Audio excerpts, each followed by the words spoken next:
अनेक बड्या हस्तींचा काळा पैसा पांढरा करून देणाऱ्या पारसमल लोढाचं हाँगकाँग कनेक्शन आता समोर येत आहे। चौकशीमधून ही माहिती समोर आलेली आहे। हाँगकाँगमध्ये बसलेला हवाला माफिया आपलं कनेक्शन वापरून भारतातल्या जुन्या नोटा बदलून देत होता।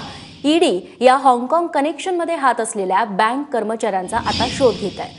चेन्नईमध्ये पकडण्यात आलेले 2 लोक हे हाँगकाँग कनेक्शनसाठीच लोढाला मदत करत होते। कोलकाताच्या या पारसमल लोढानं 20 कोटींच्या जुन्या नोटा बदलून दिलेल्या होत्या।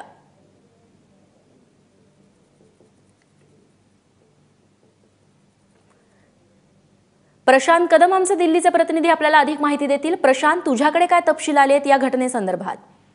रेश्मा, खरं तर देशभरामध्ये ज्या ज्या ठिकाणी मोठ्या प्रमाणात काळा पैसा सापडलेला आहे, दिल्लीमधला वकील रोहित टंडन असेल किंवा चेन्नईमधला शेखर रेड्डी असेल, आणि या सगळ्यांचं कनेक्शन जे आहे ते शेवटी पारसमल लोढा हा जो कोलकात्यातला एक मोठा बिल्डर आहे त्याच्यापर्यंत जाऊन पोहोचत होतं। आणि या पारसमल लोढानं नेमक्या कुठल्या यंत्रणा वापरल्या याचा जेव्हा शोध आपल्या सगळ्या यंत्रणा घेत होत्या, तेव्हा हे कनेक्शन शेवटी पुन्हा एकदा दुबई आणि हाँगकाँग या ठिकाणी पोहोचलेलं आहे। खरं तर हाँगकाँग आणि दुबई ही दोनही शहरं कायमच्या जगतामध्ये अतिशय चितपरिचित अशी नावं आहेत, आणि यावेळी देखील पहिल्यांदाच असं नोटबंदीनंतर विदेशातून ही सगळी सूत्र हलत असल्याचं समोर येत आहे।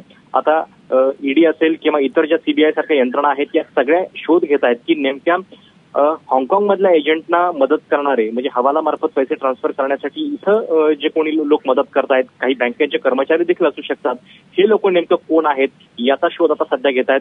पारसमल लोढानं आतापर्यंत 20 कोटींच्या जुन्या नोटा ज्या आहेत त्या बदलून दिलेल्या आहेत, आणि साहजिकच 8 नोव्हेंबर नंतर जे सगळ्या मोठ्या घटना घडलेल्या आहेत त्या सगळ्यांचं कनेक्शन या लोढाशी पोहोचत असल्यामुळं ही एक सगळ्यात मोठी हाय प्रोफाईल केस या सगळ्या काळ्या पैशाच्या संदर्भात ठरू शकते।